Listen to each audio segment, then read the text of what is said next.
mean. Great, awesome. Thank you, Kim. So Dr. Bullock and Wesley, thank you so much for both being here this morning. Just a couple of things that as we've been working on the A&D, kind of working on what we need to do for our last meeting in July.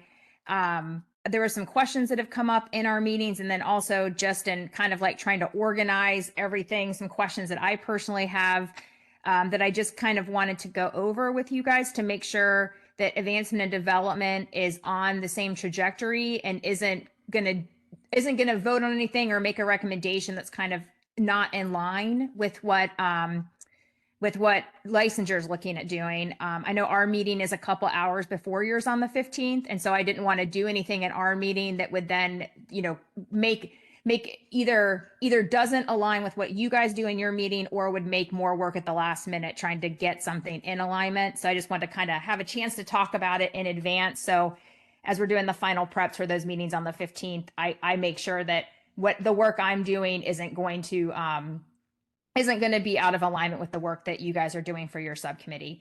And Dr. Marr, if you want to jump in at any time here, please do.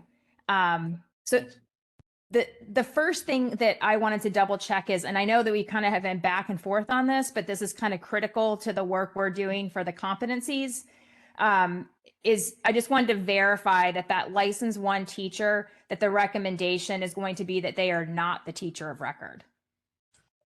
So I think in our last meeting, we asked for that to be clarified in the model. And there was a lot of discussion, as you know, Maureen, because you were there, about what was the model suggesting? What was the suggestion in the model? And I was just going through the minutes, and I don't think that was ever clarified. I mean, we asked for that to be sent out to be clarified, not to be clarified in the meeting. And what did it says that they are co-teachers. I mean, partly, I'm going to use some general language here. One of the things that was brought up is, are they a co-teacher? Right? Like, is the quote supervising teacher unquote in the room or not? Is it 5 hours a week? Is it 3 hours? What is it? So, so that is an unresolved question that our subcommittee sent forward to be answered in terms of what it meant on the model, from what I understand. Yeah. Now, I'm wondering, sorry, go ahead. No, I was going to say, now, from a school district perspective, they'll tell you that there's probably not enough teachers for these folks not to be teacher of record, right? Like, I mean, I'm not going to speak for Wesley, but but they're going to be paying these advanced teacher roles according to this model. And so what is the relationship there is more the question, I believe. Yeah, that question's come up about whether they should or should not be a teacher of record. I'm just thinking about now with our permit to teach and emergency license, residency license folks. Why would we not want them to be the teacher of record? It would be one thing I just need clarity on. I mean, what's the negatives of them being a teacher of record? From what I understand in these discussions, that they're not ready to lead a classroom, that they have no pedagogical training, and there's concern that it's not best practice for them to be solely responsible for the classroom. And I would definitely agree with Dr. Tomberlin. That was kind of my interpretation of the conversations that we've had.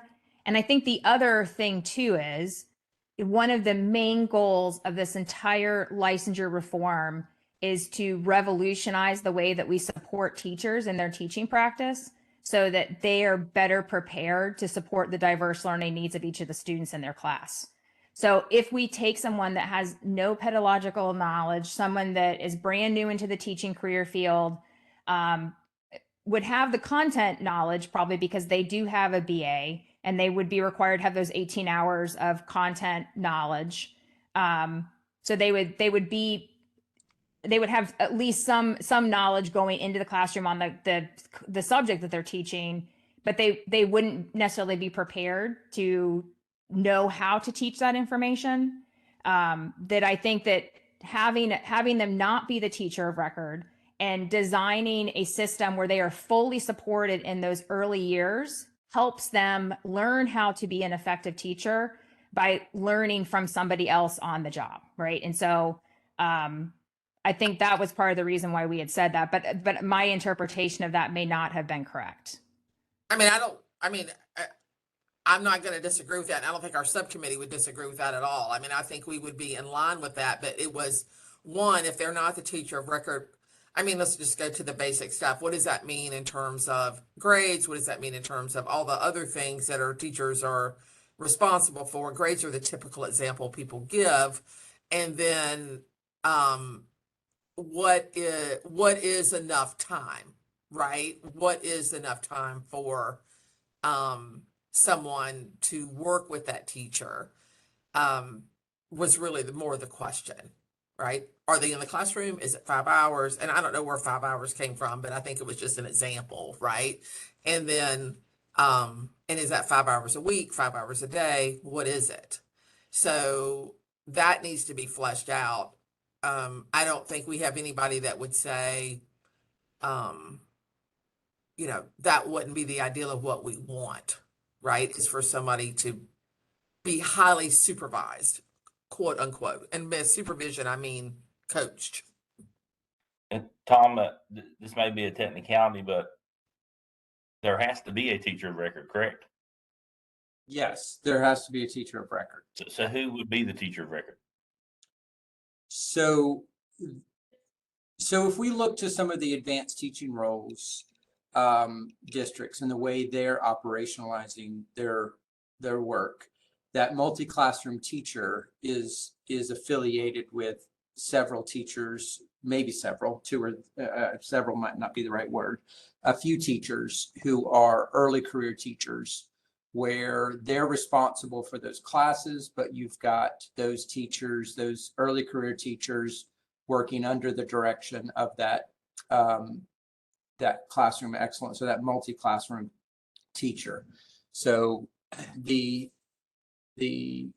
classroom excellence teacher, in that kind of scenario, the classroom excellence teacher would be the teacher of record, with those licensed one teachers supporting them in those larger classes. So when it comes to EVOS scores and testing data, wouldn't that also impact them maintaining their adult leadership status per se, if they are the teacher of record or the co-teacher of record? So would it impact their EVOS? So yeah, I mean, and maybe I'm confused on the adult leadership piece as far as maintaining and renewing that, but would that test data impact them in any way regarding their adult leadership licensure level? The test data of that classroom, if it's a tested subject. So the way we're thinking about that, from my understanding on the adult leadership, is that wouldn't be, we're working, well, for the ATR folks, we're working on an adult leadership EVOS measure that's a little different than the way we do it now, because what they're engaged in is the improvement of teachers, not just the roll up of student growth.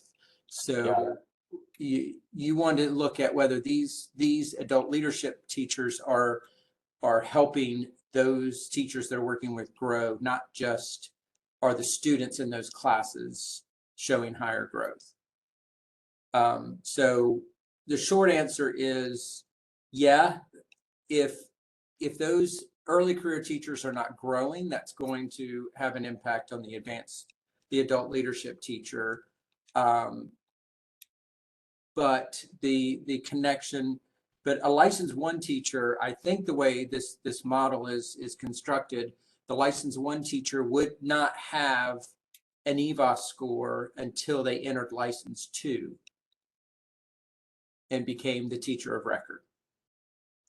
I just think we need to look at that really closely as far as how much of an impact it's going to have on them, because I just know we've kind of fought this battle in the past before of people feeling they're can no way be responsible for what goes on in that classroom if they're not actively, directly, providing instruction. And I just think that'll be a major concern from those teachers in those roles. So whatever's decided, this needs to be really thought through carefully with that, about what's equitable and fair for those. Yeah. You know, I agree. Or we'll have folks that don't want to be in those roles. Right.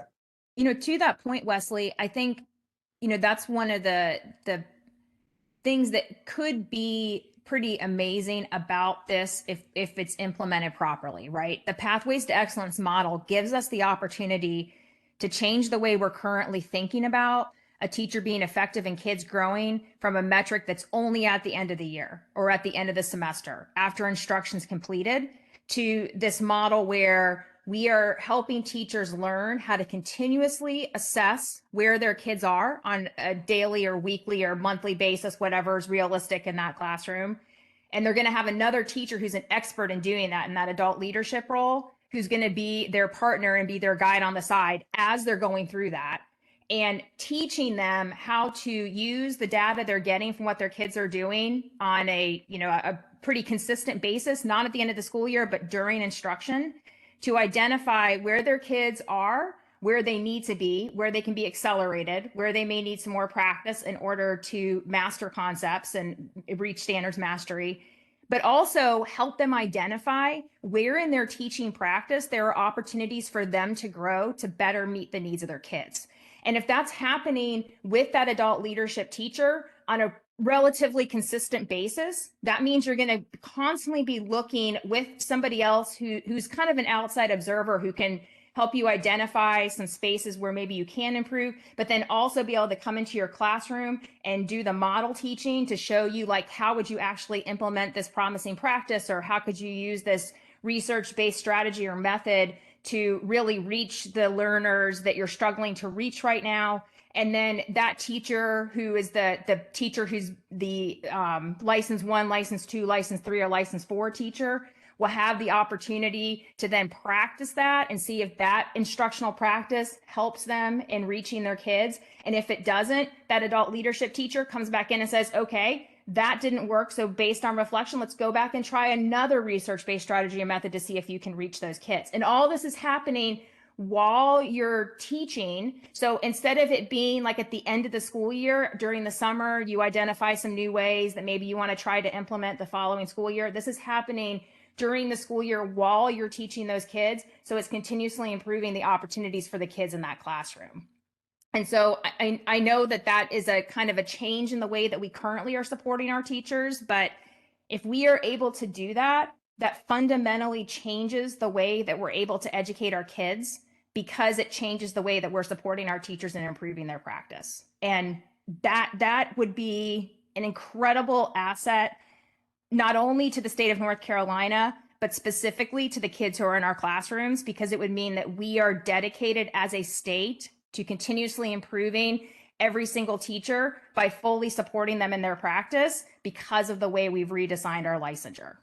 Yeah, I fully agree with that. We're blessed in our school district to have full-time mentors and instructional coaches that do exactly what you're saying as their full-time job without any teaching responsibilities. But I'm just saying, I think it'll be a concern if it's not thought through very carefully and equitable. And I just think we may end up with situations where we may not have folks that want to go into those roles if it's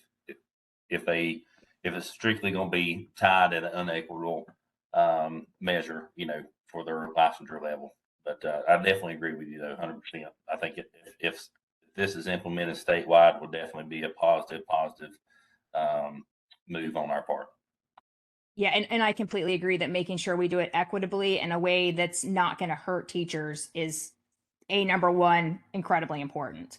But I also think what you just said really highlights something that's very important for why we need to look at doing this on the state level, is that we do have districts that have the human capital and have the financial ability to be able to support teachers with instructional coaches, with mentors, with other folks that are in support roles who are funded locally. And then we have a lot of districts that can't do that. So right now there is an inequity that exists within our state, simply because we just have some counties that can't afford to do that and others can. So right now you have kids and teachers who are getting that support in the counties that can afford it, but you have kids and teachers who, because of their zip code, don't get those same support systems. And so I think it's really important that we find a way to make this happen at the state level so that each one of our teachers has the opportunity to be supported in that same way, meaning that each one of our kids is getting that really great support from a teacher who is getting supported from others around them in their practice. Reen, I'll say one more thing and then we'll hush. I think one thing, and we may get to this at some point, but one thing I think we got to look at is for the districts that currently do have instructional coaches. My understanding looking at this model is there's no way for them to kind of grandfather into those adult leadership, that licensure level. And, if we already have master teachers serving in those roles in districts across the state, we've got to figure out a way for them to maintain that because they don't have any test data to use. They're not also teaching, so there's not an observation tool that that could be used to evaluate them other than our current NISA's tool with teacher leadership. So we need to think through that too as we move forward. We don't want to create a situation that exempts them from doing the roles that they're already doing and being successful at. I could not agree more. So thanks for elevating that. I do have a couple slides from now. How do we develop examples of where teachers would fall? And that's one of the things I was going to bring up. So I'm glad you already highlighted that. Thanks, Wesley. Another idea I had, and this kind of goes back to something Ann brought up a few minutes ago about do we have the number of teachers to actually support these beginning teachers in license 1, 2, and 3 with the really intentional support. And so I don't know if maybe, especially at this license 1 level where it would be not the teacher of record, would this maybe be a space where we could work in collaboration with the EPPs to pull in like methods instructors or TAs or people who are working through an MSA program to kind of help support those districts? So like, I'm not exactly sure how it works, but I know, going through an MAT program, I had significant number of observation hours that I had to do in a classroom. And I don't know if there's something similar to that for MSA programs because I haven't done it, but these were just kind of some brainstorm ideas I had where if we're struggling to have enough people, like enough human capital in the K-12 system to fully supporting these teachers, intentionally supporting these teachers, especially in license 1 with a lot of assistance during the school day as they're teaching, would there be other places where we could use that collaboration with EPPs and K-12 to kind of pull in some other people who traditionally aren't in our classrooms every day right now to be some of that support? I mean, I think that's always a possibility. However, I think when you talk about teacher of record, we have to be careful about what this role would be in terms of support, right? I also think that might depend on districts and their collaboration and partnerships with their EPPs in their area. I mean, most people have those and what types of programs they have and stuff, but I don't think it's I definitely think it's a possibility. I also like the last bullet. Thanks. Yeah, I was thinking, because that's another thing, like that's another opportunity for K-12 and the EPPs to really collaborate on developing these systems that are supporting our teachers, right? So, so I'm glad you like that last one too. Did anybody else have anything else to add on the license 1? So who's going to resolve what it's defined as in the model? I think that's probably going to end up, I think we have a co-chairs meeting that's scheduled August 5th, but it's at some point after we all finish our July meetings. I think it's August 5th. So I think that probably like that final decision would be kind of a collaboration between prep and entry, licensure, and advancement and development. But I think it's mostly for this one, probably mostly going to be prep and entry and licensure, and then advancement and development may need to go back and kind of modify some of our language or modify some of our competencies based on what prep and entry and licensure come up with. But Dr. Tomberlin, did I get that correct? I'm sorry, you caught me not paying attention. Can you repeat the question? Well, And I'm going to apologize because the air conditioning guy just came to our house. So if you hear my dog barking in the background, I'm sorry. So I was just saying that, Dr. Bullock had asked who's going to be responsible for resolving the decision on exactly how license one is going to look. And I said, my interpretation is that would be kind of a joint thing between licensure, advancement and development, and prep and entry. Mostly licensure and prep and entry, and then advancement and development may need to go back and kind of tweak the language or adjust some of the competencies that we developed based on anything that licensure and prep and entry decide.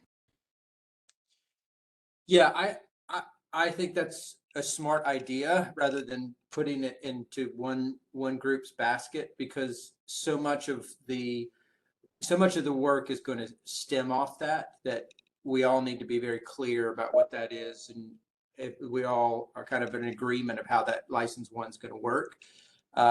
So I think that's good work to make sure that that kind of decision is made. Now, how we do that, I'm not sure. Like, how do you do that for across 3 subcommittees?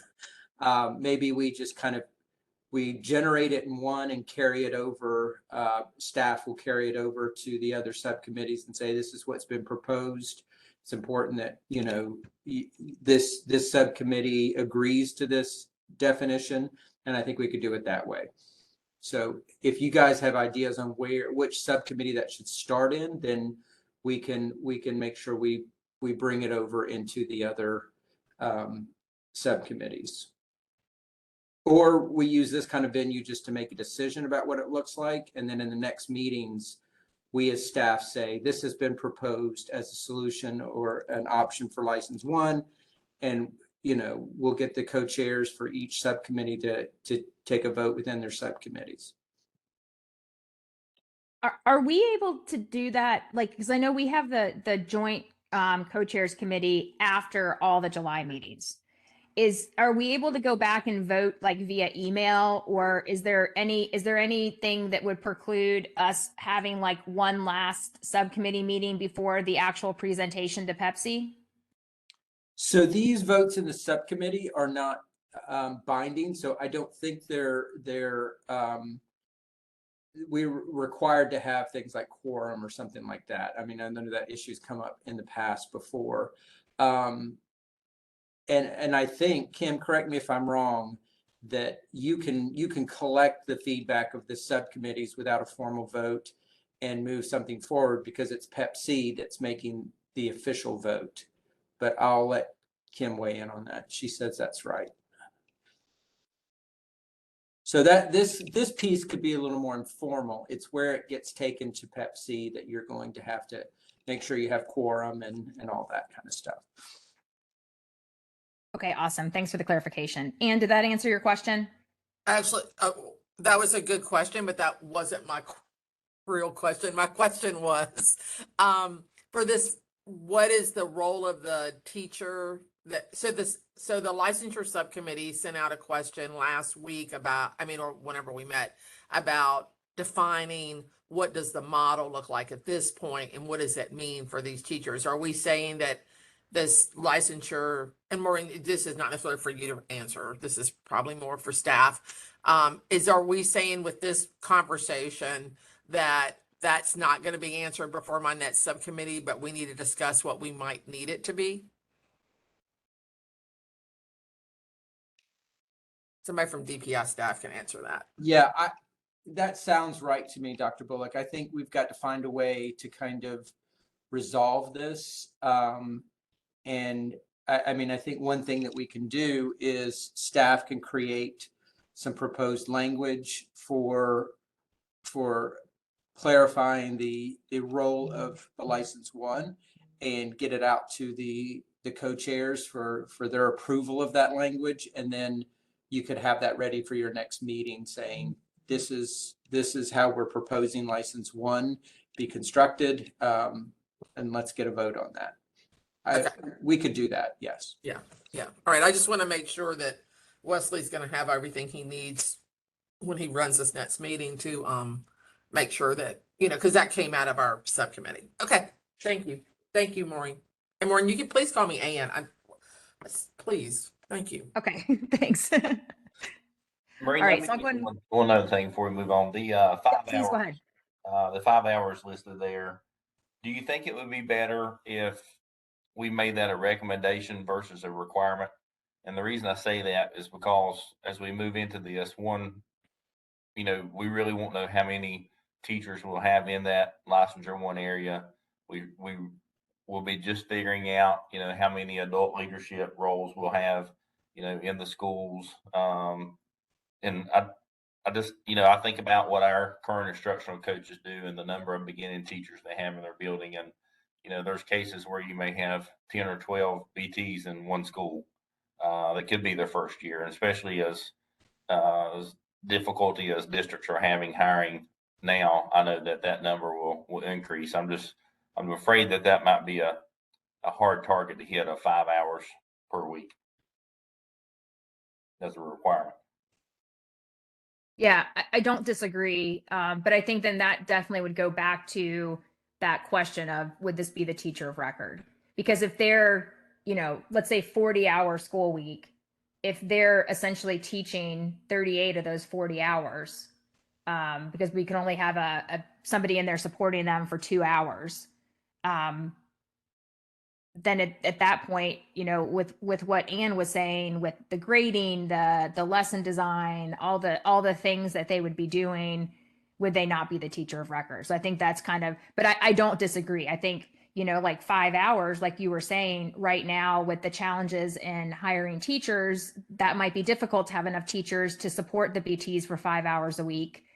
But do we, I don't know, it's a tough question, because like in my like, pie in the sky idealistic viewpoint, I think it should be more than 5 hours. And we should be in there with those teachers almost the entire school day, with somebody in there supporting them, helping them, modeling for them, almost kind of like when you're a cooperating teacher working with a pre-service teacher, where they're taking over the class and learning how to teach through that practicum experience, but they have a fully licensed teacher who's standing right next to them. So just in case they need the safety net on the trapeze, there's somebody there to catch them.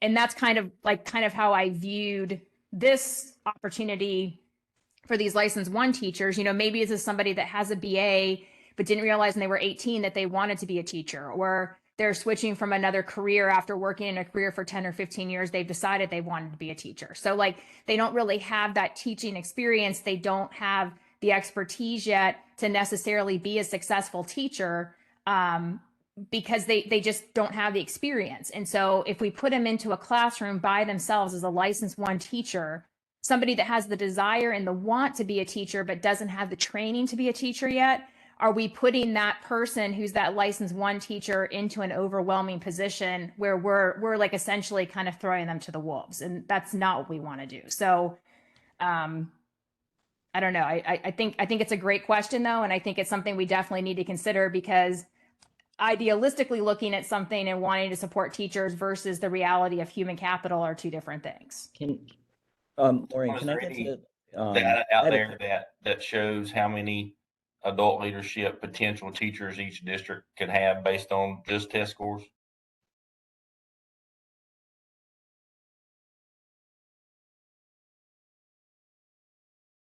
Dr. Tomberlin, did you want to weigh in on that one?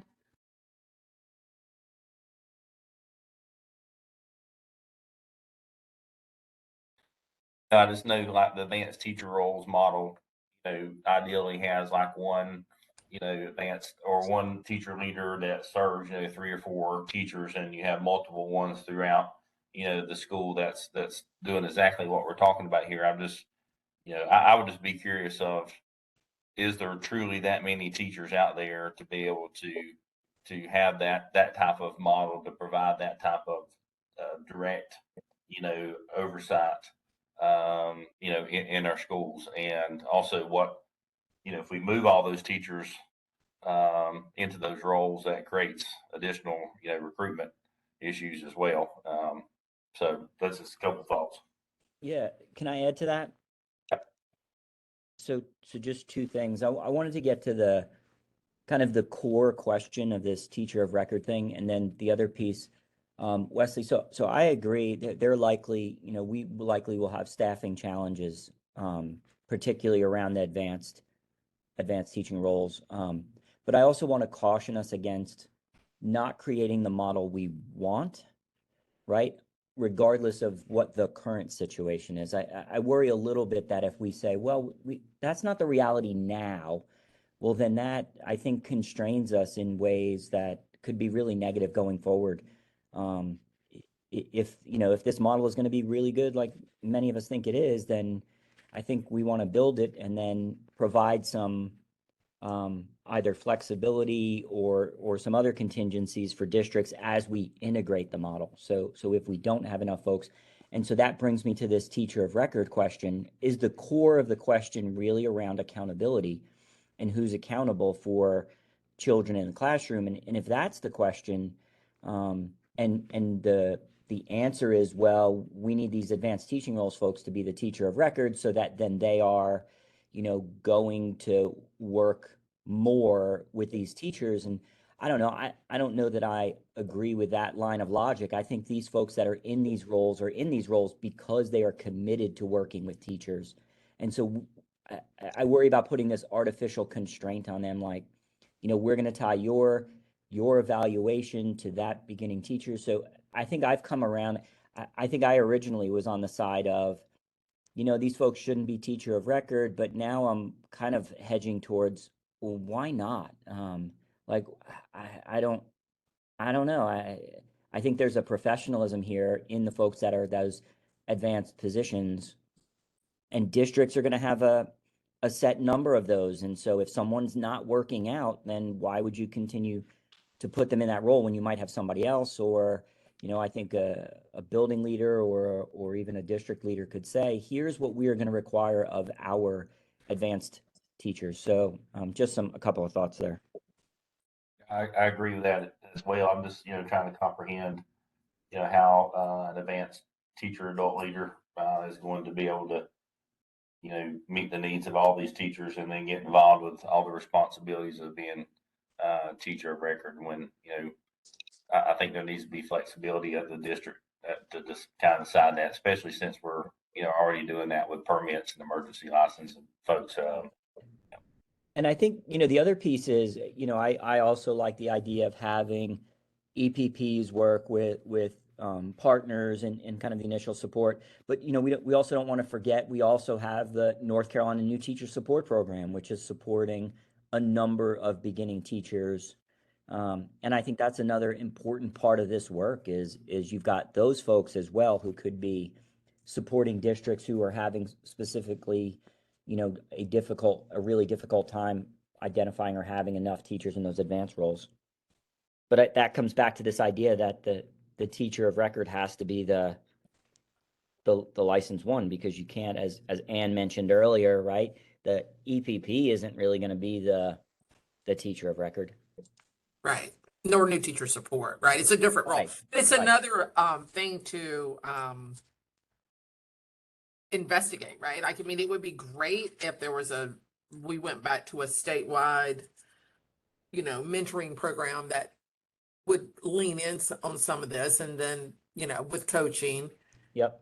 even if the quote teacher down the hall is the teacher of record, unquote, then, you still need other help and other collaboration. And it's nice if it's all systemized and organized. I mean, teaching is one of those professions where we expect people to be experts when they first show up, and it's just not realistic. Right.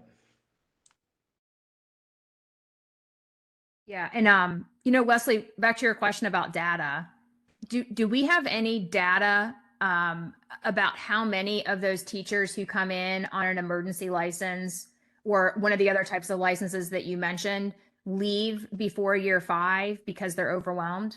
Does anybody know if we collect data on anything like that? Well, we don't collect data on whether they're overwhelmedness, but we do know that these alternative path teachers, the last we looked at this measure, after 5 years, 43% of them remained in the profession. Okay. So- Yeah. I was just curious. I didn't know, the like how big of a difference would that make if you're in one of those types of roles and you have this teacher who's in there helping you all the time. Does that make a difference on your confidence and your ability to teach, and then how you learn how to teach and how effective you feel as a teacher and your decision to stay in the career field? Well, I think kind of related, the research does suggest that teachers that do feel more confident and have more kind of internal locus of control over teaching, do persist longer than those who don't. But I don't know that we can't definitively say by providing this kind of support, we will reduce that number of alternative career teachers who leave the profession. That is certainly the theory of action behind this. Yeah. Thanks, Tom. I appreciate that. Yep. All right. Anybody else have anything on this slide? If not, I'll go ahead and go to the next one. I think we've investigated this one really good, so you can go to the next one. All right. And thank you guys all so much for your time this morning. It's a lot of talking, but I think it's important for us to talk through it. Okay. So for the license 2, so like license 1 would be kind of like you're learning how to be a teacher, right? And license 2 would then be you're learning and you're developing more as a teacher. So here we talked to, like, one of the requirements would be having a preparation sponsor. And so again, I'm wondering, right now it's stated that it needs to either be the EPP or the PSU or the employers, what it actually says instead of PSU. But again, could we make that an MOU between the EPP and the PSU? Would that be something that's realistic for the preparation sponsor? So kind of similar, I guess, maybe to Julie has talked a lot about the program she went through, which I think was called NC Teach maybe, but it was the residency program like in the early 2000s, I think, or similar to the residency program. And then also, kind of how we do residency now. So I don't know if that's a potential maybe for us to really utilize that collaboration and that cooperation between the EPPs and the PSUs. This is the current rule, right? The current rule. Go ahead. No, I was just saying, I don't think it actually specifies an MOU though. It just says you either have to be sponsored. So I don't know if maybe that's a recommendation that we want to make, that it would be an MOU, but it also wouldn't need to be. It was just an idea I had. So a residency license, you have to be affiliated with a PSU. I mean, with an EPP. And so, I see. You mean the current rule we currently have right now? I thought you meant like what we were recommending. No, and I would think we should keep that as a requirement. Each of these individuals, regardless of where they come from, need to be tied to an EPP. Yeah, I agree. That's why I was asking the question. Yeah. Yeah, so that, and Maureen, NC Teach is the licensure, alternative licensure program at East Carolina. So Okay. that's just one of the many that are offered across the state, right? So just FYI. So Thank you. yeah, I used to run it, so I know what it is. So yeah, I would say we would keep that because that's going to help with all this other lean in stuff, right? Like from license 1, license 2, that type of thing. And that also just promotes the idea that this is a partnership. Yeah, absolutely. Another thing that comes up on the license 2 currently on the draft model is using micro-credentials for basic foundational instructional practices. And so I've been doing a lot of research on kind of how does that look? How do we build that out? How could that potentially benefit teachers? SUNY actually has a really great micro-credential program set up. So I didn't know if that would be something that like maybe we would want to consider as North Carolina, kind of looking toward that model where they have, and there's other states that have done it as well, but like SUNY's is really well laid out and very easy to kind of see how they are working with PSUs and with the state of New York to use that micro-credentialing program to help with teacher recertification. And so I didn't know if maybe that's something that we would want to look into or maybe add as like part of the recommendations coming out of A&D. So if they're in a program with an EPP, then they would be provided they should be provided the basic, quote, foundational instructional practices. If there needs to be legislation that says, or whatever, in this model that says EPP should cover X research-based instructional practices and assess those, I think that's a different, I think it's a different question. If an EPP decides to do it through a micro-credential, then so be it. That's up to them and that's up to the, to their institution. So the question to me is a bigger question of, are there particular instructional practices that we want to say as North Carolina that are important for all teachers to have and to know and to be able to apply? And if so, how do we get to that point and not necessarily think about, and how do we know that they're assessed and that someone's at a certain level of competency? And so to me, that's a bigger question than saying it's got to be a, I'm not saying you're saying this, but that it has to be a micro-credential, right? Right. Yeah, absolutely. You know, I was trying to kind of build off what's in the draft model right now in our section and just try to get some clarity on kind of as we go into this very last meeting, what changes do we really need to make? What recommendations should we make? And so this was one that if we're going to stick with that micro credentials that's currently on the license 2 slide, do we want to maybe like make a recommendation that if we are going to use micro credentialing? And you know, I mean, I guess there could be some people that come into education as a license 2 teacher that have like some kind of training from another career where they are, you know, a public speaker or doing something that's got some different elements that are part of teaching, but they don't understand how to do that with kids who are 5 to 18, right? So maybe a micro credential for them might be something that would be beneficial. But like you said, that's something that would need to be decided by the school. But do we maybe want to put in, if we leave the micro credential piece in there for level 2, do we maybe want to put in a recommendation that we build off promising practices of other states that have effectively used micro credentialing in a similar way? That was kind of what I was trying to ask with this question.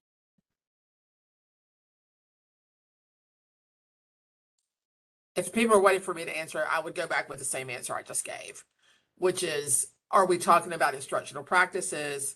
Are we talking about that the State Department's going to put in something that says everybody that's going to be a teacher needs to go through X module or X micro-credential, and they're going to control that? Or, you know, manage that, maybe is a better word.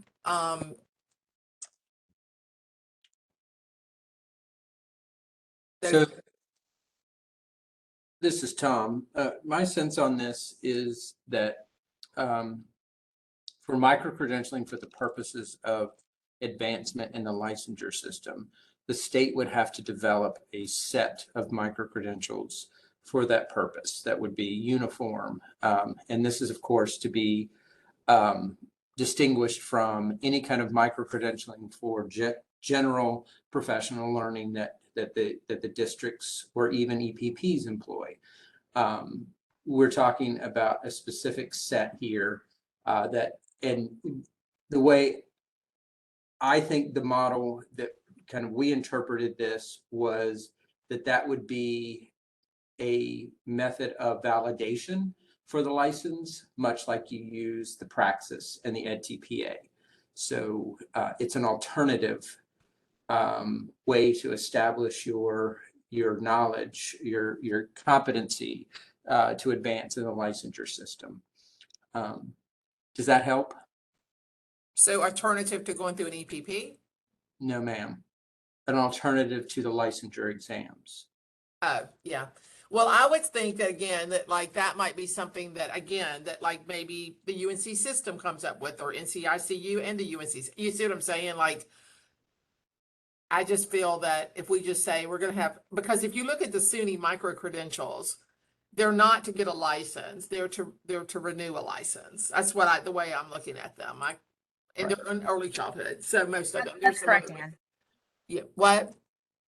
I was saying you are correct. It's Yeah. not for initial licensure. It is for recertification. Right. So I would, again, I think this is a bigger picture piece for at this level license, right? Because if you start complicated, are there certain things that we want everyone to be assessed on at this level license? If that's the question, that's a different question than saying this is the mechanism to do it. Because I agree that they would need to be valid and reliable and iterated reliability. So is that something that like NCICU and UNC system rolls out, right? And says, these are the micro credentials that we're going to put in place in North Carolina for all EPPs, residency programs that are, reliable, valid, and, these are the rules for using them, whatever, all that kind of stuff. So I'm not against a micro credential. I think that it could also be very helpful in terms of, analyzing a small skill. That's what they're used for. But I think we're talking about two different things here. I think that's exactly right. So I'm on the multi-state consortium to work on defining micro-credentials. And in that work, we're being very clear and about there is a set of micro-credentials for the renewal of the license that kind of are generic professional learning CEUs that you use to renew the license. And there's a different set that would be established for the purposes of licensure advancement. And one can be developed by EPPs, PSUs. All those folks can continue to develop these things and use them for the purposes of renewal. But in this case, I think for the work of this particular piece, we're talking about a statewide established set of micro-credentials that folks can engage in for the purposes of demonstrating competency. That is an alternative to praxis examination or TPA.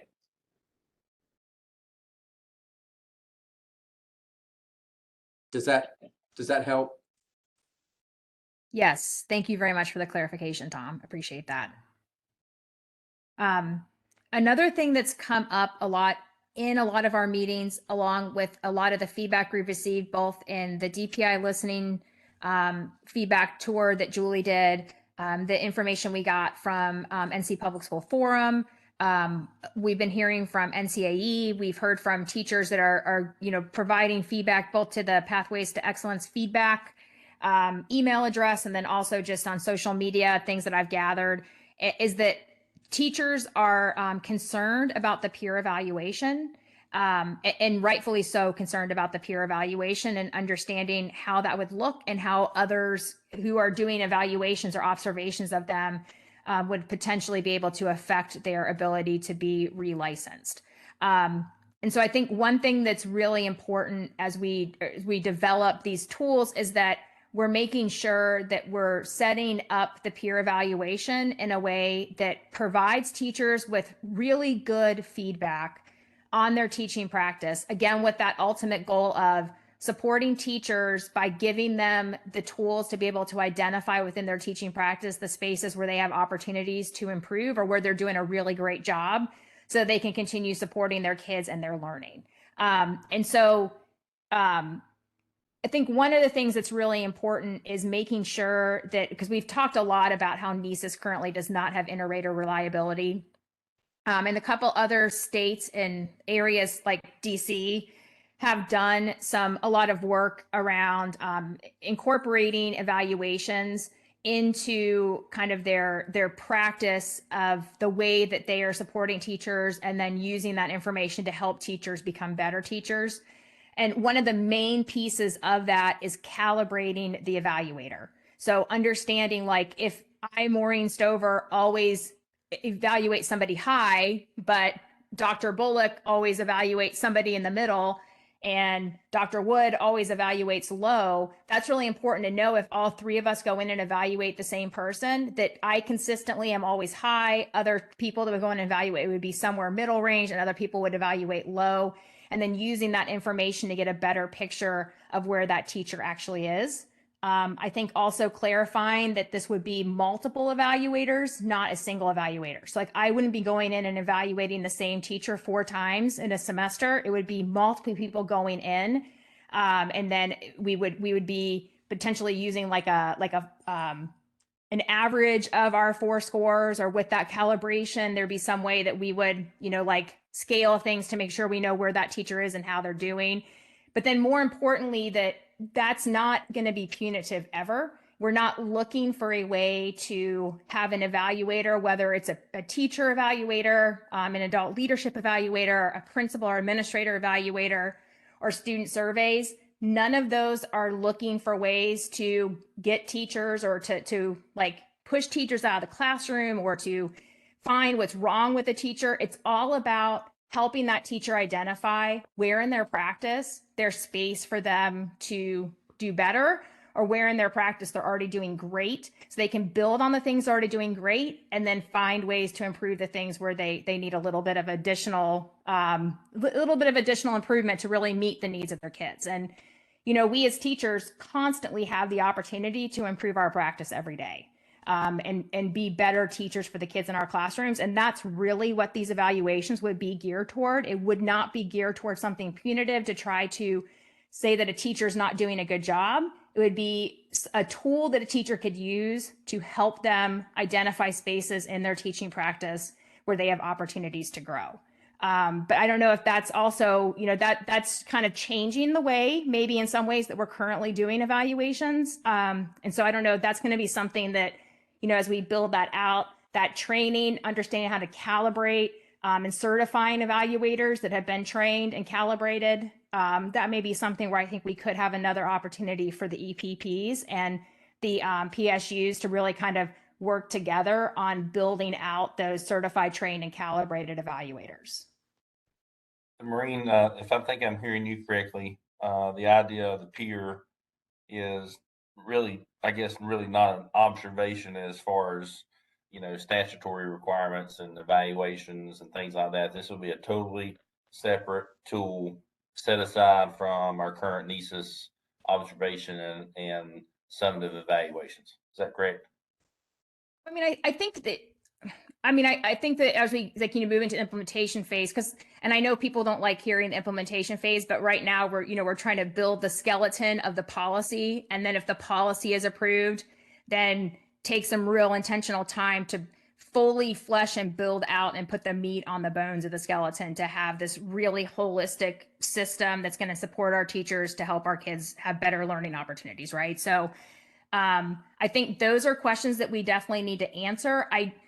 I don't know that, like, maybe is there a way that we're able to incorporate like your final observation of the semester after you've had these other evaluations and observations as part of the peer? Could like your final one then be a, hey, well, you've had these 5 observations throughout the semester, throughout the school year. This is where we've seen you improve in each one of those. This is where we've seen you take measures to identify through reflection places where you can improve. And then these were the different strategies and methods and promising practices that you implement in your classroom based on that feedback you received from those observations. So on your final assessment, we're going to say, and that could be the statutory one, that you did a fantastic job on all these 3 things, but you're still developing in this area, or you're proficient here, but distinguished here. Could we make that work? I think we could. Because the other thing too is we don't want to create a system where we're putting extra work on anybody, right? But we want to create a system where the work we're doing isn't something that's just check marking a box, that it's something that's truly effective in helping teachers improve their practice.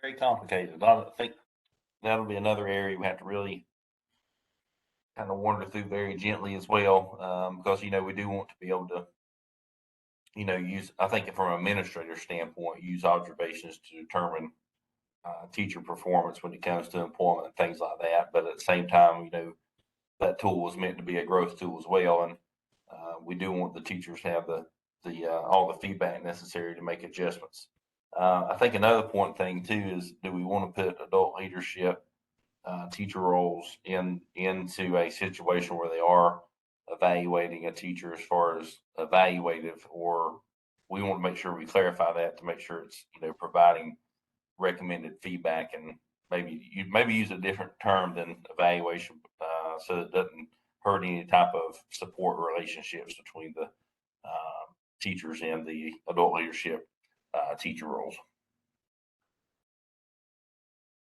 Yeah, I think that's a really good point. And I hadn't really considered that before, using that term evaluator, but I think that's a really good point. Did anybody else have anything they wanted to weigh in on the peer? Let me ask one other question on the preparation sponsor. I know our subcommittees talked a lot about the role of an EPP, but I think when we look at this model, we are saying that a person can advance through the license 1 and license 2 without going specifically through an EPP. Whether we agree or disagree, I think that's the way the model's drafted out. So what would be the role of a preparation sponsor per se, both from the public school unit and the EPP? If they're, can somebody just give me more information on that? Can you move from one to another without an EPP? I thought you had to have an EPP as part of this. Well, I mean, that's the discussion I think we've had in our subcommittee is that what this model is saying? So, and maybe my interpretation is wrong, but I'm kind of where Michael is. Like, my understanding was that you maybe are not enrolled in like an undergraduate education preparation program as you're moving through license 1 and license 2, but that there is no way for you to get to a license 4 without having some type of coursework and partnership with an EPP. That was my understanding. This is Tom. I think that's what we're hearing from the 3 subcommittees that kind of grapple with this question. Budget and compensation hasn't really discussed it very much, but the other 3, it sounds very much like it's leaning towards there must be some kind of connection to the EPP to progress. That would be more clearly defined at some point. One would hope. Yeah, and I think that again is going to be something where licensure and prep and entry and advancement and development all kind of have that same kind of shared. We're like the center of the 3-way Venn diagram there. So I think that that's going to be something that as we build out our final drafts for each one of our subcommittees, that we're going to have to be kind of like checking in with each other to make sure we're not recommending or developing anything that kind of like isn't in alignment with somebody else's work. But I think that that's going to be kind of another one of those 3 subcommittees are going to have to kind of come to agreement on that final draft of how that looks.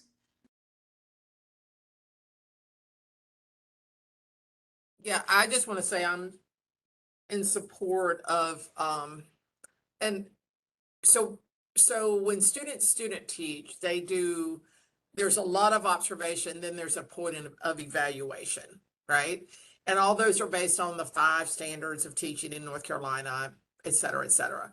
And we do, like in my EPP, we do have inter-rater reliability because we did an inter-rater reliability study, but I don't think anyone across the state would be unhappy if we had a statewide instrument that allowed you to have an observation piece and then an evaluation piece that had inter-rater reliability across the state. That would be awesome.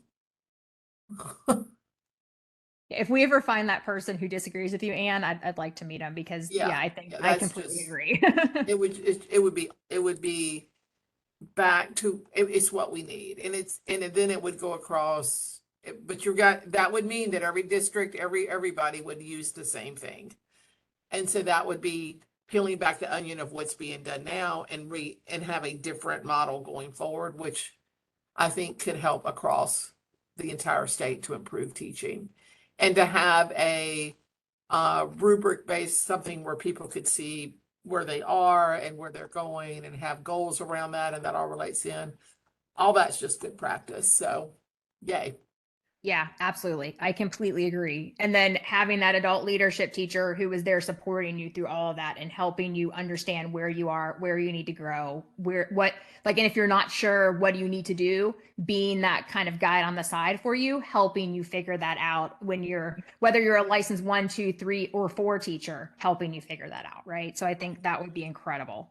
And that kind of like leads to my next 2 questions here. And I kind of know the answer to some of these because I'm a research junkie, and so I've been trying to read every day and try to figure these out. But making sure that as we build out and develop these tools, that they are research based. So what's the research that we have, and specifically the research around North Carolina, but if we can find other states that are promising practices that we would be able to maybe kind of build on and incorporate into the practice in North Carolina, but the evaluation tools that really inform teaching practice and have inter-rater reliability. So like what Anne was talking about that they have at Elon, and I know there's other schools in North Carolina that have developed those tools as well. Can we build on those to pull into to some type of inter-rater reliability tool that really helps inform teaching practice? And then also any research on the utility of student surveys to inform practice. And again, understanding that those student surveys are not a gotcha. They're not designed to say, Miss Stover's nice because she gives us candy on Tuesdays, but really to really kind of look at what is a student's learning experience in the classroom and how is the teacher an integral piece of that student having a positive learning experience. And if you identify things that your kids are really like saying, this thing that my teacher is doing is awesome. Like she really is great at explaining things in a different way when I don't understand something or my classmates don't understand something, or vice versa. If you're getting those, multiple times throughout a semester or school year information from your kids that when they don't understand something, you don't explain it to them in a different way, that's an opportunity for me as the teacher to say, oh, I really need to think about having alternative explanations when I'm doing my lesson planning, so that when I have kids who don't understand something, I then am able to lean in and explain it in a different way, right? So, but do we have any research on that right now for ways that that's working really well to inform practice in North Carolina? I know we do have several pilot districts that are using student surveys right now, so I'm sure there'll be some research coming out of those districts. But then also there are several other states that do use student surveys effectively to help inform teaching practice, and those are also some promising practices that we would be able to build on, I think. Yeah, so this is Tom. The student survey question was raised to the board back in 2015. Dr. Gary Henry, formerly of UNC Chapel Hill and now at Vanderbilt, looked at the correlations between principal evaluation ratings and EVOS outcomes for teachers, and then put that up against the student survey that was using Ron Ferguson's tripod 7 C's student survey, and that data, those data are available, and we could certainly look at them. They pretty much show that student surveys are as good or slightly better than principal evaluation ratings in terms of EVOS. I think what's important in this is the understanding that we're giving teachers choices on how to demonstrate their skill and competency and their impact in the classroom. I think a lot of this is being couched as we're going to let students decide whether a teacher gets a raise or not. And I think that's a little disingenuous. I think the idea here is, how do we know if teachers are having impact on students? And I think it's pretty clear that the student would probably know better than anyone whether that's happening or not. And giving the teacher a wealth of information from which to sift out their story of how they're impacting students is the way that this really should be communicated, that that we know that students can just as reliably as principals tell us which teachers are having an impact in the classroom. So that research from Gary Henry, I can certainly, that presentation to the board, we can track that down. My concern is that I don't think the data, the research is not going to change hearts and minds on this subject. This is a very visceral, emotional response to this, and I get that. But I don't know how much data is going to move the needle on the way it's thought about. Yeah, and I don't disagree, Tom. And as a teacher, I definitely understand the concern that teachers have with the student surveys and also with the other pieces of the peer. I'm just thinking, you know, kind of like forward thinking down the line. And I realize that we're still a ways away from this as we start working on the actual specifics of how these different tools are going to look and how they're going to be able to be used to help teachers inform their practice. Just making sure that we're like already starting to think through the pieces of, is this research based? Is this something that we've seen that's been effective either in North Carolina or in another state? Just making sure that we're anything and everything that we do is solidly based in research and in the most current and relevant literature. But I do agree that, you know, all the data in the world is not going to necessarily there's still going to be teachers who are going to be really concerned about the student surveys. And I definitely understand that concern. And I fully, wholeheartedly understand where that concern is coming from. And I think that last point I just made kind of goes into the last piece I had there. And again, you know, this would be something that more comes in implementation, but I think having the structure of it in the policy piece is really important, because I think it's critically important that when the policy goes to the General Assembly, that we have ways that are already in kind of the framework or the skeleton of the model that really kind of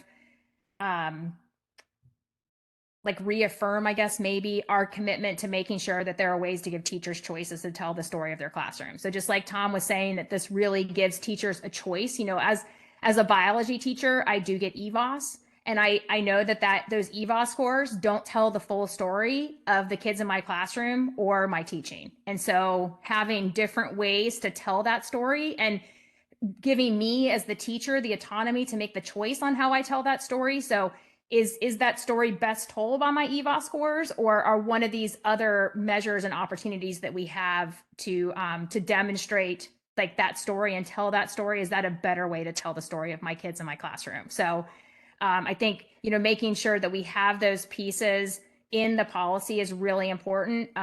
Understanding that there's going to be a lot of additional work done over the next several years if the policy is approved to really build those pieces out and make them tools that would really help teachers have the opportunity to tell the story of their classroom and really help teachers in finding ways to better connect with their students and to find different ways that they're able to reach their students. I think all of those are very important pieces that we need to make sure are in the policy, at least in not completely fleshed out, but in the policy, so that as the policy moves forward, that we have those things like the qualitative growth review to give teachers another option and the peer to give teachers another option are built into the policy.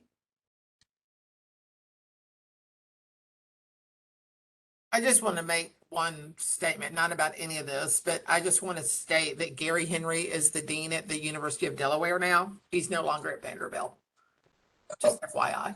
Thank you. I appreciate knowing that.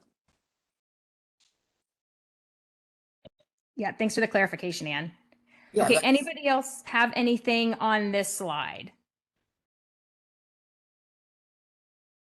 Okay, I'm going to go ahead and go to the next one then. All right, so for license 3, a lot of the pieces of license 3 are also similar to what we've already discussed on license 1 and license 2. So I didn't put them on this slide kind of as questions or things that maybe we needed to think through.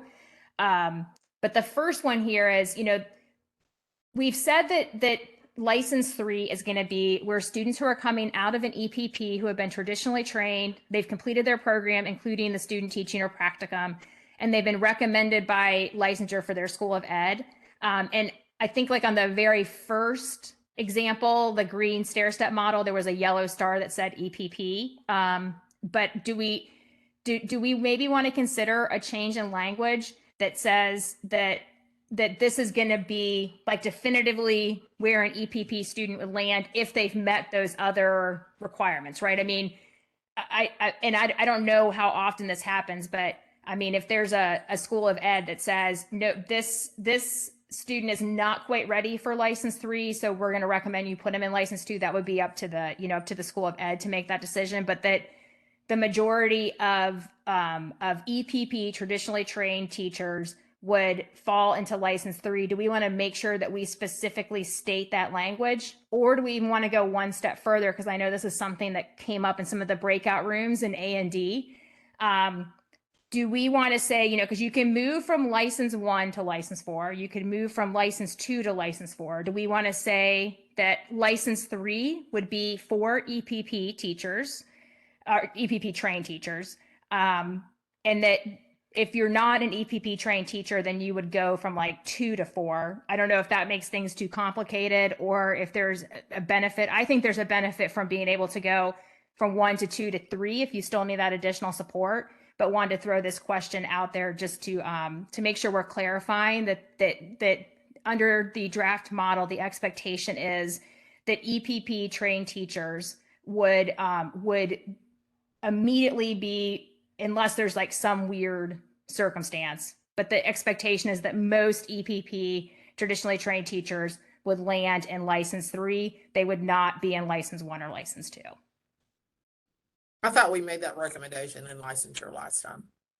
Now, do we need to say, the language around recommended for licensure, I think is a good add, because there are very rarely, but there are people that either don't pass student teaching or quit, right? Like, or say, I'm not doing this, or finish student teaching, but decide they don't want to be, but they have, or that, something happens. So I do like the idea of adding recommended or eligible for maybe we say eligible for licensure or something like that, but, yeah. Yeah, I like the eligible. I can switch it to that in our recommendation.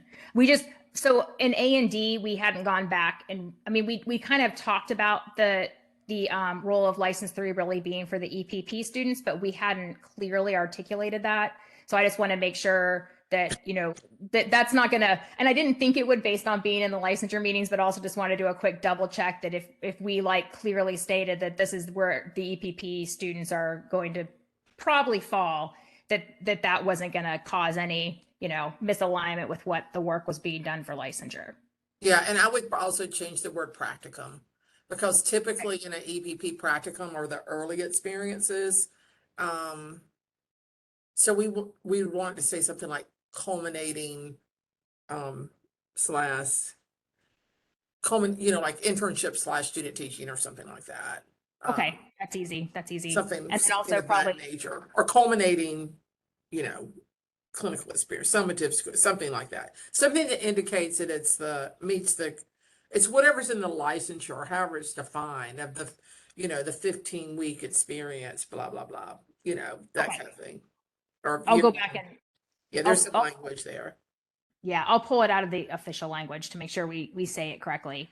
And then my other question here was, do we want to say that this is only for EPP students, or do we want to leave this open that you could still move from license 1 to license 2 to license 3? I think licensure was thinking everybody would go through every level. That's Excellent. speaking of from the licensure committee. Okay, Wesley, great. do you disagree with that, or? I think that's what I understood as well. Okay, awesome. Thank you. Let's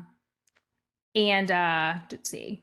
Also, okay, so here's another question that's come up in some of the feedback sessions we've had, but then also just in kind of some discussions I've had with teachers. And this was a question that I don't know how to answer, so I just wanted to throw it out here because I keep forgetting to ask. Is there a clear pathway for a student who decides mid-bachelor's that they want to become a teacher to change into education? Or is that something that really needs to be decided like in their freshman or sophomore year without adding on extra years at the end of their bachelor's? So any student that goes to college and changes their major when they are a junior, more than likely will be there longer, no matter what the major is. That's just a common, so if you decide to go from business to sociology or sociology to business or whatever, then but it would depend, right? Depends on Right. who you are and all that kind of thing. Right, absolutely. But kind of, so this is kind of more, and so I ran into a teacher who ended up doing residency. And the reason why she did residency is because she wanted to switch to education in her, I think it was the end of her sophomore year, but I think she was like in her like second semester of sophomore year, but I can clarify that for sure if it makes any difference in the question I'm getting ready to ask. And again, I think that this is maybe not something that happens a lot, but just something that kind of like piqued my interest when she told me the story. So she went into the College of Ed to switch into education, and she was directed by the College of Ed to finish in her current bachelor's degree, and then either do an MAT program at their school or another school, or go into education through residency. So I didn't know if that's kind of like the standard practice if you have a kid who comes to you at the beginning of their junior year to make that recommendation, or like, is there a way that if we have students who realize, when they're 20 instead of 18, that they really want to be a teacher, is there a way for us to maybe kind of look at that, and or that also that story may be a one-off and that might not be what usually happens? Well, I would say, and Michael will have some history on this as well. I mean, it depends on what else the person's saying as well, right? Like, I need to get out in 4 years. I get, like you're saying to somebody, typically you can do this, but these are your options. You can do this. This would require you to have more time, or you could stay at ETS and do an MAT program. You have the GPA to do that. Or, we tell them because it's fair for us to say, or you can be a residency teacher. I mean, it's fair for us to say these are all options in North Carolina. So there's just always more to the story, because the first thing you ask a student is, do you realize this will delay your graduation? And they'll say, no, I want to graduate with my class. That is the first answer you get. Or my parents were telling me I need to graduate, or, whatever. So I'd say I would say that when students, the institutions that I have worked in, when students ask this question, all the options are laid on the table. Yeah, that's been my experience too. It was never a like one-off. It was always this kind of what's in the best interest of this particular student. Sometimes it was go ahead and, stay in the bachelor's program, or it was go residency. It depended on a lot of different factors, including the license area, the Right. the ability for them to actually get a residency job. So yeah, there's a lot that goes into that. Yeah, thank you guys so much for that clarification. I really appreciate it.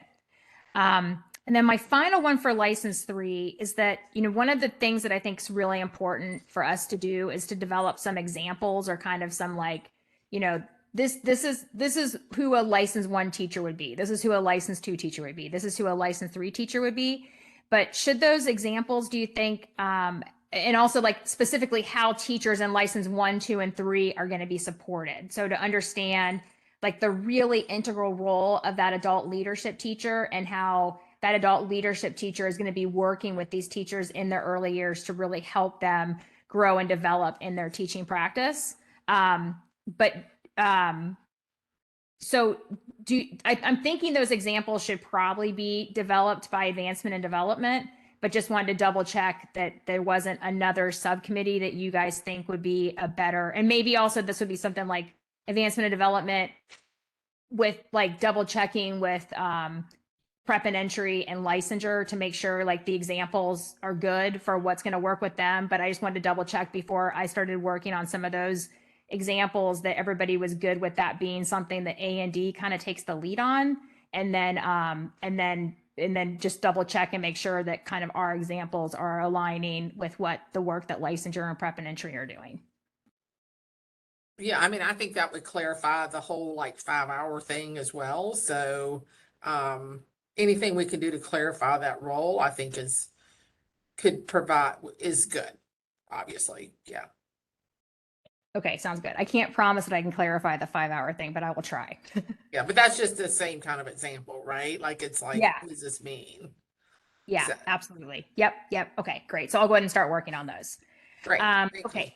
So then moving to license 4, which ironically, as I was like working on some of this, one of my kids asked me, they're like, "Are you talking about that new golf thing?" And I was like, "No. This is for licensure because the new golf thing, LIV." Again, design examples of what this will look like, and we just decided that A and D's go with doing those, and then I will just like double check those with you and Wesley Ann. And then also design examples of how the license 4 teachers are going to be supported by the adult leadership and the CE teachers. And I think, one of the things here that's been a real pain point, and rightfully so, is this concern over you're going to be looking at my effectiveness and then deciding whether or not I get a raise or whether I'm able to keep my license based on my effectiveness. And I definitely understand that concern, but I think one of the opportunities we have in designing these examples is to help teachers see that, like, if you are struggling with effectiveness, that's not even gonna make it to the end of your first year of your licensure renewal cycle. That would be during that school year. There would be an adult leadership teacher who'd be working with you and identifying that, hey, you have space to grow in these 3 areas, or let's try this strategy or method to see if you're able to connect with these kids in your 3rd period class better using this strategy. Or, so you're not going to be on your own in becoming a more effective teacher. And B, it's not going to be like you get to year 5 and your principal is like, oh, well, you didn't get the 3 out of 5 years of effectiveness, so you're not going to be recommended for renewal. This is a system that would be designed that continuously throughout your 5 years, there are other teachers in your building who are working with you to make sure that you are effective. And as Tom explained at the beginning of our discussion here, those adult leadership and classroom excellence teachers, part of their determination of whether they're effective in their role is going to be based on whether or not they are growing the teachers who they're working with.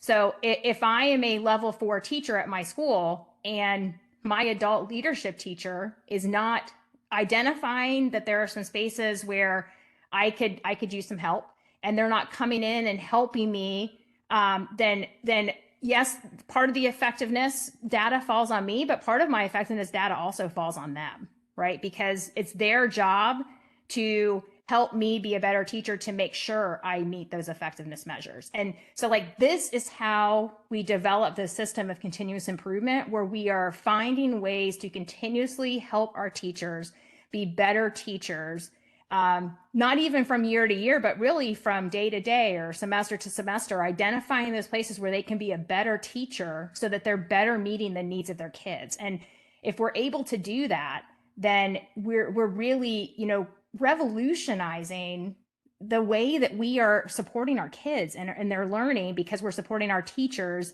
and their ability to reach all those kids and meet the diverse needs of all the kids in their classrooms. And so I think it's really important for us to kind of design these examples that would maybe show, this is who you would be as a level 4 teacher. These would be all of the choices that you could use to tell the story of the kids in your classroom. And let's say you decided to choose the peer. This could be how that would look. Or let's say you decided to choose the qualitative growth index. This is how that could look. Or let's say you choose to use EVA scores if you're an EOG or EOC teacher. That's how this could look. And if you're struggling, this is how it would look for the adult leadership teacher to come in and help you so that you're able to meet the needs of those kids in your classrooms. So I don't know if you guys think that that's a good idea to kind of help teachers see what the license 4 would be, and then also to kind of provide some clarity on how the license 4 would look and how you'd be supported as a license 4 teacher by those advanced credentialed teaching roles in your school.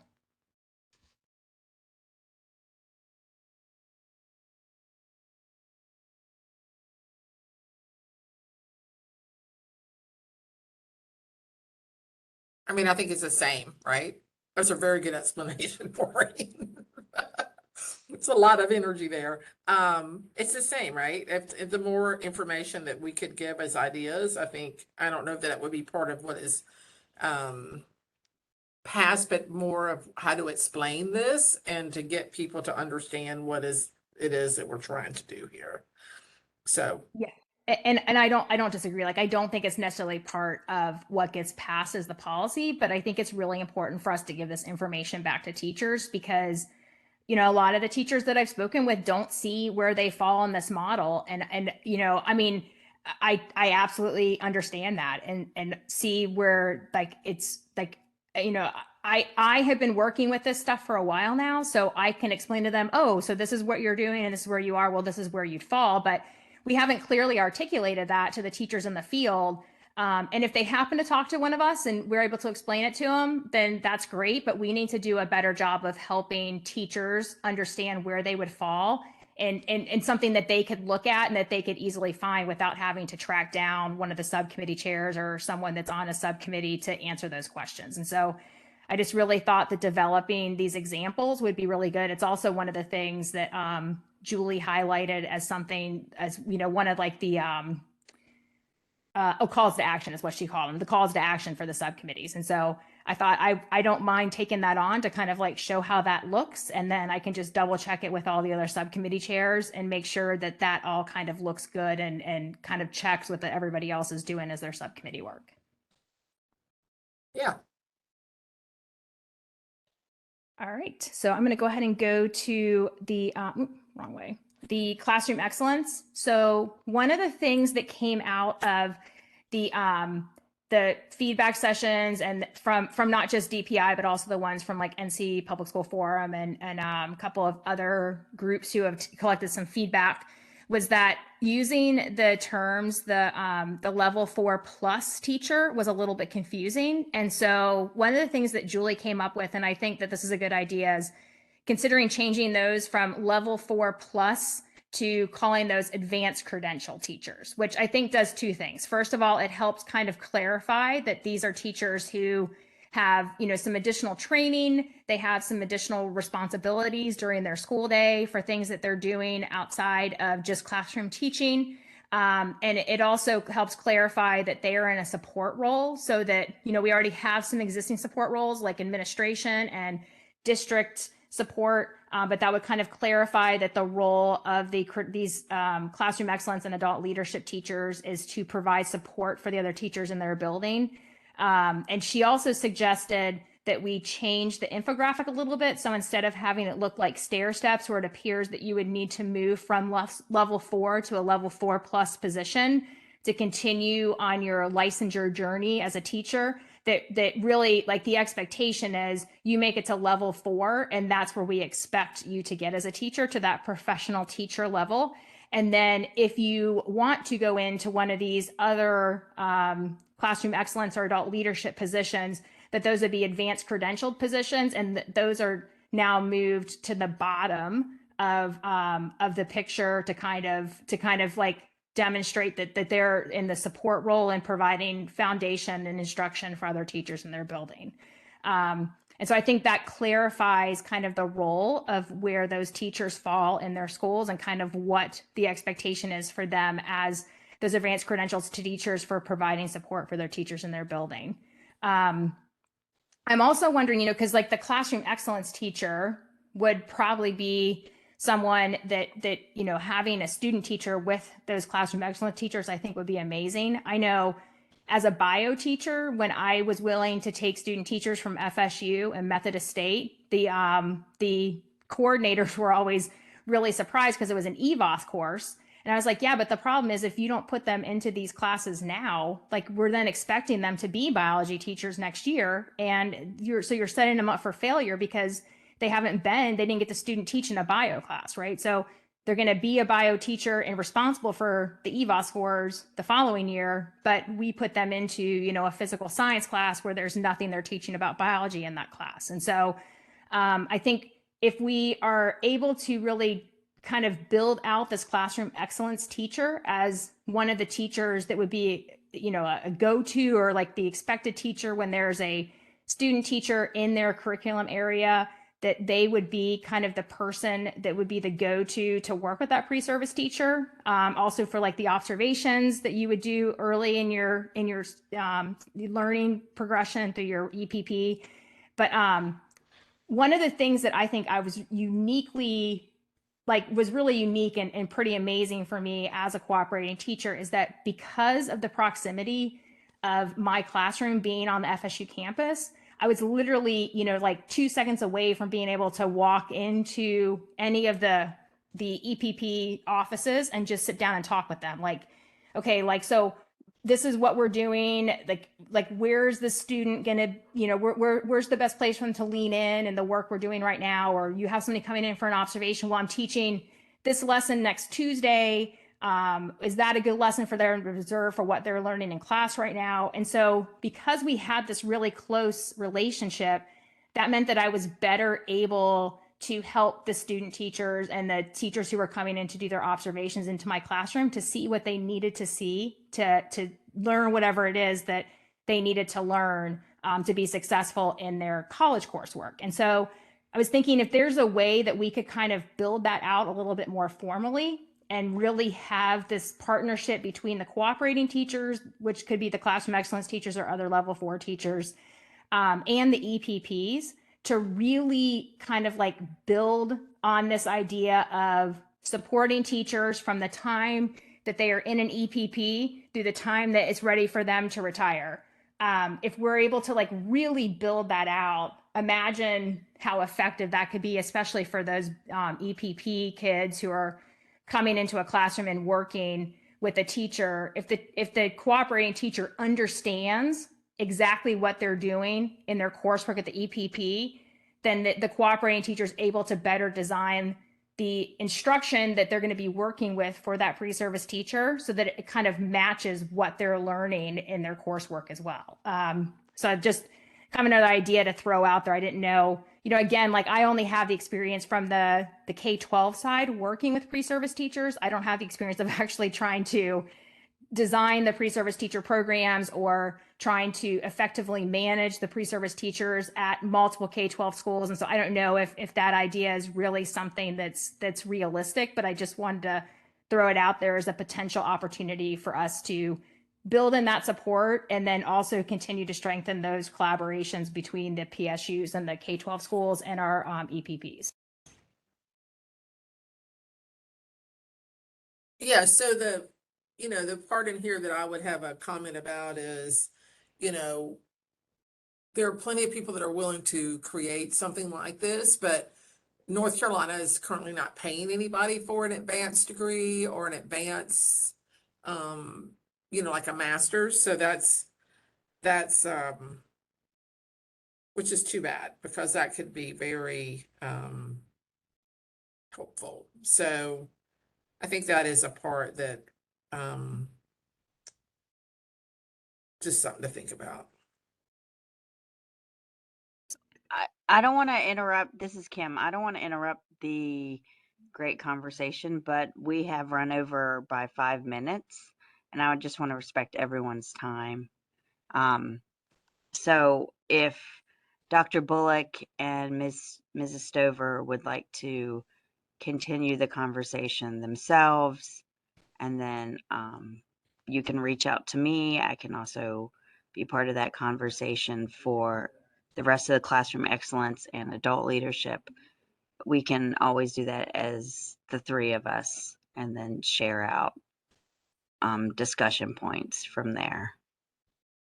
Yeah, and Dr. Bullock, if you want to stay on, I'm happy to do that. But really, classroom excellence and adult leadership were pretty much the same thing. And I really already kind of honed in a lot on how that adult leader would be used. So unless anybody had any specific comments about that, I think we're probably good to wrap up as long as that's okay with everybody else. I'm fine with, I think I've made my comment. I don't know if Wesley has any comment about this, but I think you've covered everything. Thank you, Maureen. Yeah, absolutely. But if there's anything else that comes up that you guys think that I might be missing on the A&D side that we need to consider, and since I'm in the licensure meetings, I think that helps. So that kind of like helped me understand where you guys are. just let me know. And I'm happy to either like jump onto a meeting or a phone call, or, you know, just make some changes and shoot those your way to make sure they look okay. That's fine with me. Wesley, is that fine with you? He had to go to another meeting. and- Okay. His life is really busy right now. Yeah, I think that'll be fine. If you send it to both of us, that will be fine. Okay, great. Did anybody else have anything they wanted to add? Okay, in that case, then I thank you guys all so much for being here this morning and for really contributing to these conversations. I think it was really helpful for me, and Michael's way more of an expert. So for me, for sure, to kind of like wrap my head around what we need to do going into this last meeting. So I really appreciate your time this morning. Sure. Thanks, Maureen, for all you've done. I think you're the expert in this work. I'm trying to be. All right, everybody have a great day. Thanks, everybody. Thank you. Bye. Thanks, Keith.